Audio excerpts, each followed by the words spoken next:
Americans today are very concerned about their health care, foreign conflicts, and our government's involvement in both.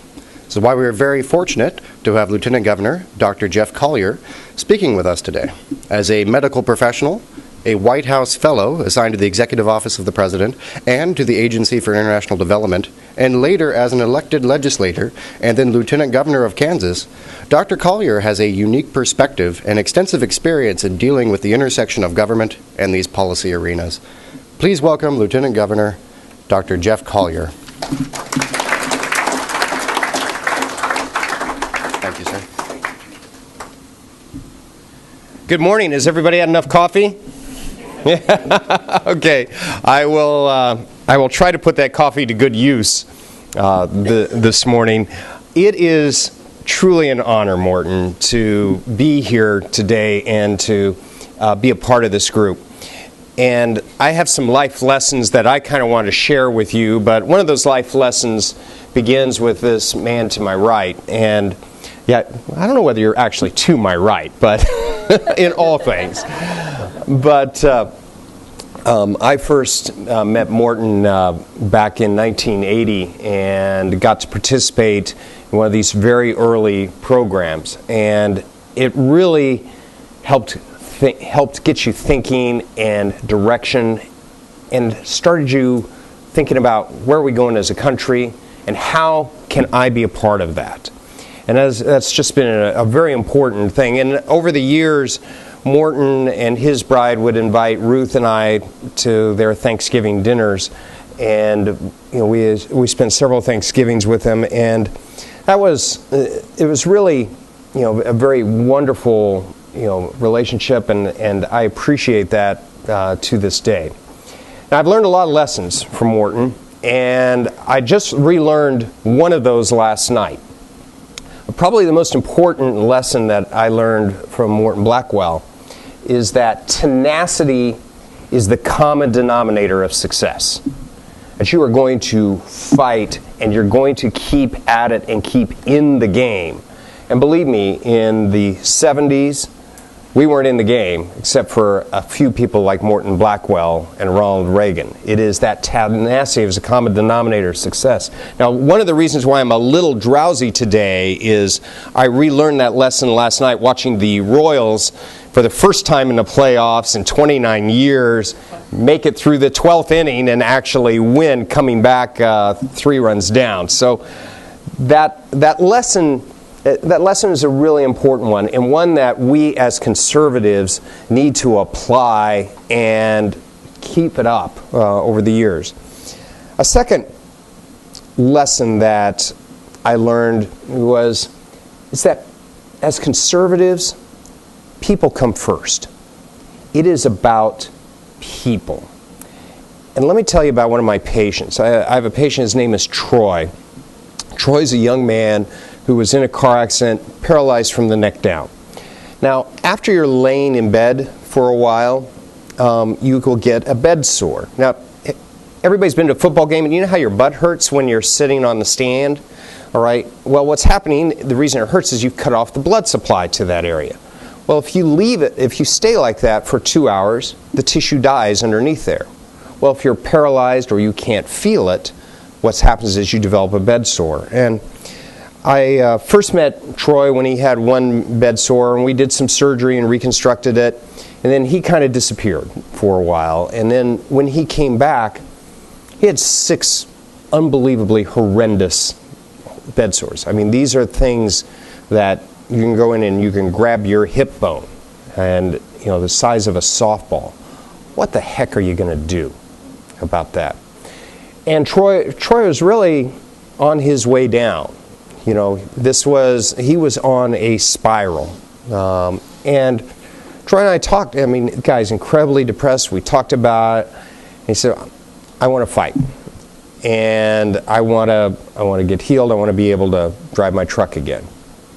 And so for the last year and a half, we've done probably 8 or 9 operations on Troy.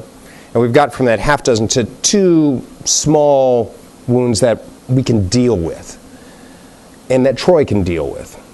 And last week, Troy drove his truck again. Now, most, under Obamacare and under these things where we say there is no medical rationale there is no medical rationale that I'm ever going to get Troy healed up. But I can get him to a manageable place where he can live a life. And that is a very different philosophy for us as conservatives, that people come first. And it is so important that we remember that. A third lesson that I learned, I ended up going to Cambridge in England, and I lived in a house called Caneside, John Maynard Keynes, his place. And so I was doing economics. I'd done economics at Georgetown. I was doing economics and Soviet military affairs at Cambridge. And at Caneside, I brought this picture of Milton Friedman, and it was hanging in my room in Caneside. There was this kind of strange spinning sound in the backyard. I don't know whether that was Keynes spinning in his grave or what. But what Milton Friedman taught us is that we as individuals, we are economic actors, and we can act rationally. And if we would allow us to do those things without all of the interference, which is the basic idea of Keynes, is we're going to we're going to interfere until we get the result that we want. If we go the opposite way, Americans make great choices. And most people make really great choices. And so we've got to live that power of markets, and that's something that is so important. A fourth lesson that I learned, I volunteer with an organization called International Medical Corps, and we work in different war zones. And back in 1985-86, the Soviets were occupying Afghanistan. And there was an Afghan Mujahideen leader named Massoud who controlled the Panjshir Valley. And no matter what the Sovs tried for 8 years, they could not wrestle control away from Massoud. Well, we had gone in and we were visiting some of the clinics, and what the Sovs would do is they would drop these bombs, just kaboom, kaboom, and they would just come down the valley. And so what they would tell you is, well, go hide in this cave, up on the side. Well, you go hide in the cave and you're sitting there going, why am I here? This doesn't sound, yeah, I hear some booms going out, but this can all come down. And then this is where Massoud came in. The way Massoud and his troops dealt with it is they would actually stand down in these valleys and they would watch where the bombs were headed and come down, and then they would get out of the way. And knowing what's coming, it worked. Now, it worked until September 10th, 2001.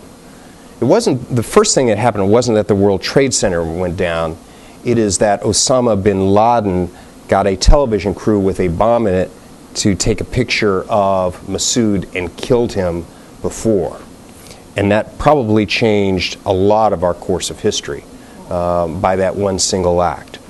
But that lesson of let's look, and we as conservatives and naturally, we want to hunker down on things, and we really need to be out there. So where does this all come in? I want to tell you a little bit about Kansas politics and what's going on. Kansas politics, if you read the newspaper, Kansas is a bright red state on that. 3 years ago, 5 of our 6 statewide were Democrats. You know Kathleen Sebelius pretty well. Okay? Kansas, in many ways, some of my friends in Oklahoma explain it like this, which is Kansas tends to be Republican, Oklahoma tends to be conservative. And that may explain a lot of things that have happened over the years. And so in the last election cycle, we had the first clean sweep of all Republicans for the first time in about a generation there. And what had gone on was a very liberal split in the political sphere that had grown for a very long time. And the result of this was that Kansas had the second highest taxes in the region. Kansas was losing population over the last 50 years. Remember when Bob Dole was a congressman? Kansas had 6 congressional districts. We're now down to 4. We're on our way to 3. People were walking with their feet over the last 50 years. It's this managing, it is the Obama notion of let's manage a slow decline on it, and we'll call it good. That's not a lesson that any of us want. And so that's where this other last lesson for me was Ronald Reagan. And it is, America is a very special place. And we take our downtrodden, our worst, and it is something that is the very greatest in the world. And that magic happens here. And that we have to believe in that. That belief really is the heart of us moving forward, and it's the heart of us moving forward as a country. And so we had these really great challenges in Kansas. And we had an Obama, a Sebelius, and that sort of leadership for decades.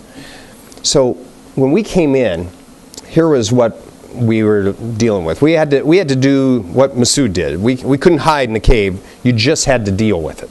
Okay? So when we first came in, the Kansas economy wasn't working. Between 2000 and 2010, some of the best economic years in all of our lifetime, probably the best economic years in your lifetime, sir, right?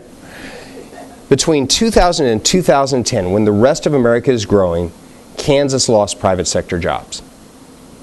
You can't be on that trend line. People, the second thing is people were walking. We were losing population. We had over 60 counties that lost 10% or more of their population. People were voting with their feet. Then we go and we look at our fiscal situation. They had just increased the sales taxes by about 15 or 16%. So we had the largest sales tax increase in the history of the state. And on the first day of that fiscal year, the state of Kansas had a $500 million deficit and $876.05 in the checking account of the state of Kansas. That's where we were with this. So what do you do? What do you do?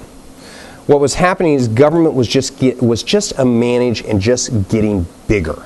It was getting bigger by the day. And it was really, some Washington-style management. So let me give you an example of this. Medicaid. We have a Medicaid program in Kansas. It was a managed care Medicaid program. It was divided into 4 different cabinet agencies. Would you manage one program through 4 different cabinet agencies? Well, that's what Kathleen Sebelius had. That was her design. There was to create more bureaucracy.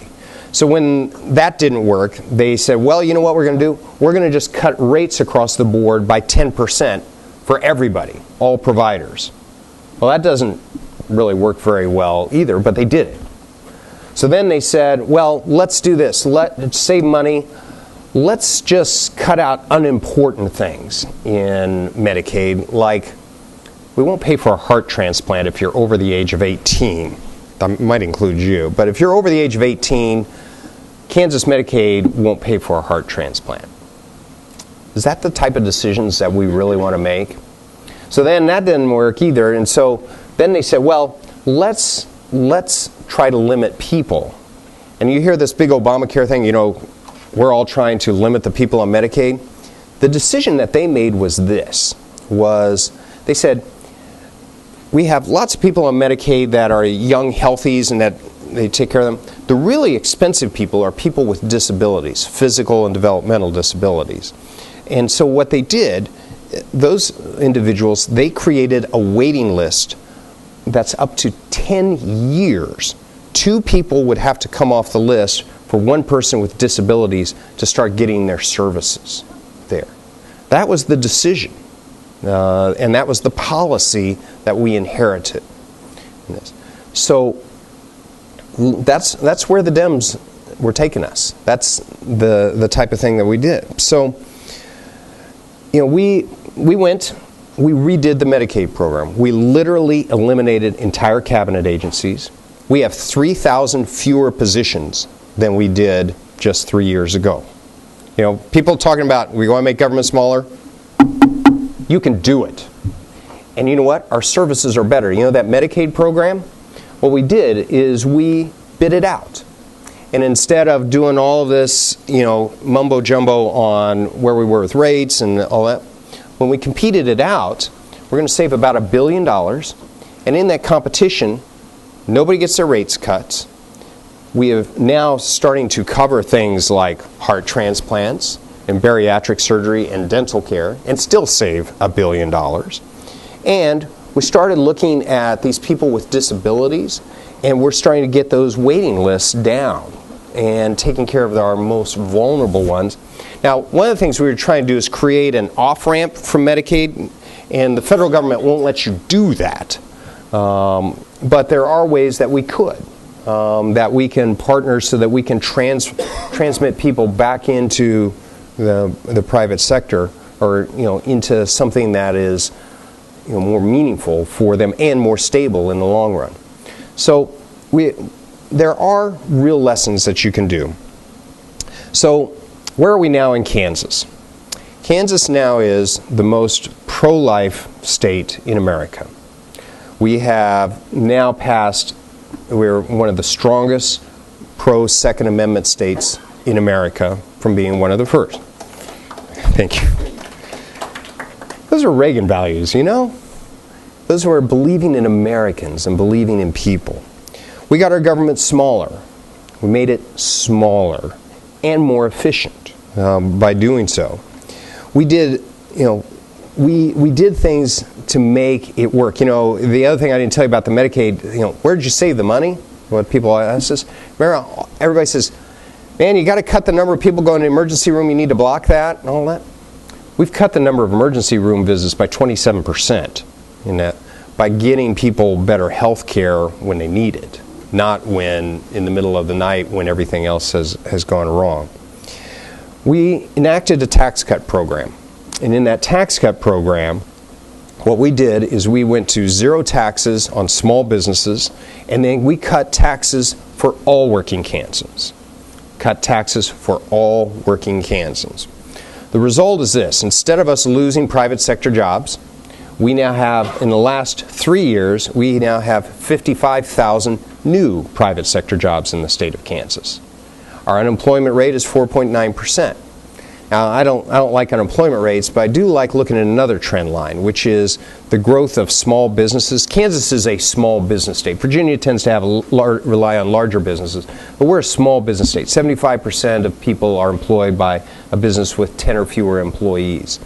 And so by going to zero on those, we've now actually seen the highest number of small business openings than we ever have in the state in history.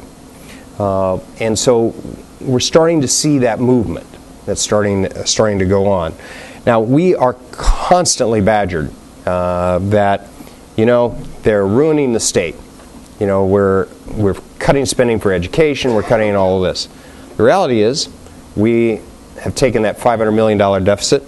Last I checked last week, we had $400 million in the bank account of the state of Kansas.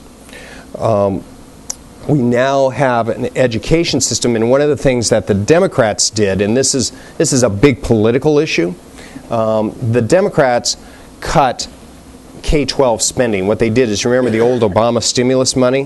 What they did is they took all the state funding out, put the Obama stimulus money in there, and then when the Obama stimulus money went away, they blamed us for it. And we are getting hammered. And there are all these ads that show this great graph, and it says between 2009 and 2014, K-12 education went like this. We didn't come into office until 2011. But we've got to tell our story. And since then, we've actually added money to K-12. We're now spending about $270 million more than we did. And we got 673 more teachers than we did when we started. So we're trying to do those things that are there. And so, Kansas is a working place. You can do this. But it is also a place where we have done all those things that conservatives say that they want to do one or two of. We're doing them all. And now they are throwing the kitchen sink at Sam Brownback. In short, we want Kansas to be the best place to grow business and have a family. And we're going to need your help.